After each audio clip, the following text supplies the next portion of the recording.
Some protests dominate headlines for a few days and then disappear. Others leave scars that last for generations. More than 70 years ago, one man made a decision that permanently changed the map of the world's largest democracy. He carried no weapon, led no army, and launched no revolution. He simply stopped eating. Today, another hunger strike is forcing India to confront the same uncomfortable question once again. Can voluntary suffering still change politics, or has that era already passed? The story begins in October 1952. A quiet Gandhian named Potti Sriramulu started an indefinite fast, with a demand that seemed straightforward, but carried enormous political consequences. He wanted a separate state for Telugu-speaking people, something Prime Minister Jawaharlal Nehru had repeatedly resisted. Sriramulu believed that when petitions, negotiations, and political pressure had failed, personal sacrifice could become the strongest message of all. He was not asking others to suffer, he was choosing to suffer himself. But no one imagined how far that decision would reach. Days turned into weeks. His body grew weaker, yet his determination never changed. The government refused to alter its position, believing the protest would eventually end. Instead, on the 58th day without food, Potti Sriramulu died. What had begun as a silent act of protest suddenly became a national crisis, and the consequences spread far beyond one individual. Across Telugu-speaking regions, grief quickly turned into unrest.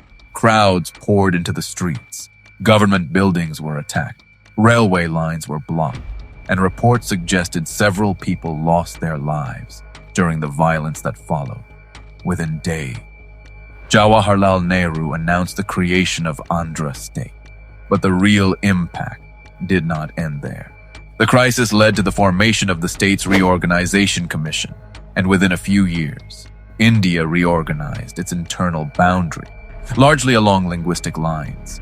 One hunger strike that had achieved far more than a political demand. It had permanently reshaped the geography of modern India. Historian Ramachandra Guha later described Potti Sriramulu as a forgotten man, who nevertheless changed both the history and geography of India. His story explains why hunger strikes continue to occupy a unique place in India's political culture, even after decades of elections, courts, and democratic institutions. Many Indians still believe that voluntary suffering can sometimes speak louder than speeches. That belief is now facing another major test. The latest example is educationist and climate activist Sonam Wangchuk. His indefinite hunger strike has drawn growing national attention, as reports describe his health steadily deteriorating. At the time of reporting, the 59-year-old had survived for 19 days, consuming only salt water, losing more than 9 kilograms, while supporting the online satirical Cockroach Janta Party movement, which is demanding education reforms. As concern increased, the Delhi High Court directed authorities to monitor his health and provide medical treatment if required. Yet the debate quickly expanded beyond one protest. Does a hunger strike still have the power to influence governments in modern India? To understand that question, it helps to look much further back. Long before India's independence, fasting carried deep moral significance across Hinduism, Buddhism, and Jainism.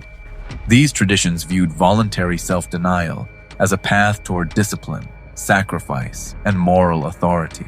Mahatma Gandhi transformed that spiritual practice into one of the most influential political tools of the 20th century. He argued that a fast was not an act of blackmail, but an appeal to conscience. Rather than forcing an opponent through violence, it challenged them through moral responsibility.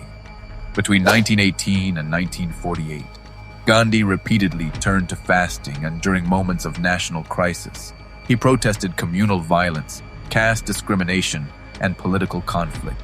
His longest fast lasted 21 days. His final fast, only days before his assassination in 1948, lasted 5 days and helped restore communal peace in Delhi. Gandhi described fasting as his last resort instead of the sword. His belief was simple, but powerful. Real political strength came, not from making others suffer, but from accepting suffering yourself. That philosophy shaped independent India in ways few political ideas ever have. Over the decades, hunger strikes became part of India's democratic vocabulary.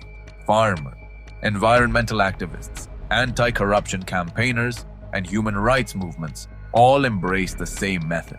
In 2011, Anna Hazar's 13-day fast reignited the anti-corruption movement and briefly convinced millions that peaceful sacrifice could still transform politics.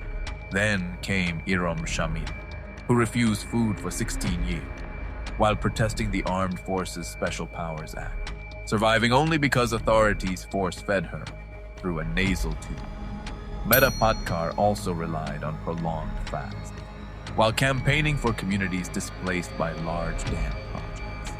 Different causes produced different outcomes, yet they all reflected the same belief that sometimes an empty stomach could accomplish what years of speeches could not.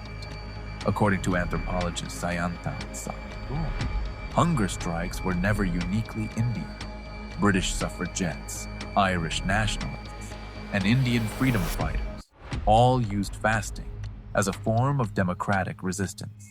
But Gandhi gave the practice a unique moral meaning. As a hunger striker's body grows weaker, political pressure can grow stronger. Yet that pressure depends on something often overlooked, an audience.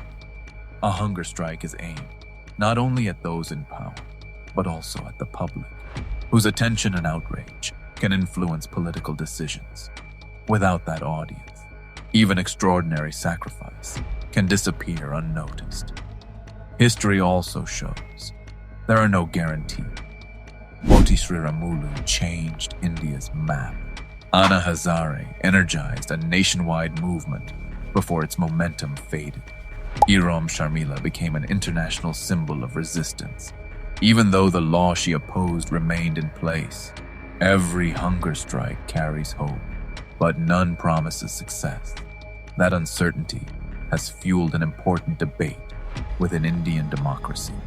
Not everyone accepted fasting as a legitimate political tool. Dr. B.R. Ambedkar argued that once constitutional institutions existed, methods like fasting and civil disobedience should give way to democratic processing. Otherwise, he warned, they could become what he famously called the grammar of anarchy. Critics later argued that a hunger strike backed by overwhelming moral authority could place enormous pressure on elected governments. Public opinion also evolved. Some fasts inspired admiration, others were dismissed as political theater. History suggests that not every empty stomach carries the same political weight. Behind every prolonged fast lies another reality, a medical emergency. After weeks without food, the body begins breaking down muscle, as well as fat. Dangerous electrolyte imbalance can trigger life-threatening heart rhythm problems, and even returning to food too quickly carries serious risks. Governments understand those dangers, which is why force-feeding hospitalized hunger strikers has often become part of the response. As Sonam Wangchuk's condition reportedly worsened, opposition leaders, activists, artists, and musicians publicly appealed for him to end his fast. Whether Sonam Wangchuk's protest ultimately changes government policy or simply joins the long list of sacrifices that fell short remains uncertain. But history has already settled one remarkable fact. More than 70 years ago, one man's empty stomach changed the map of India forever.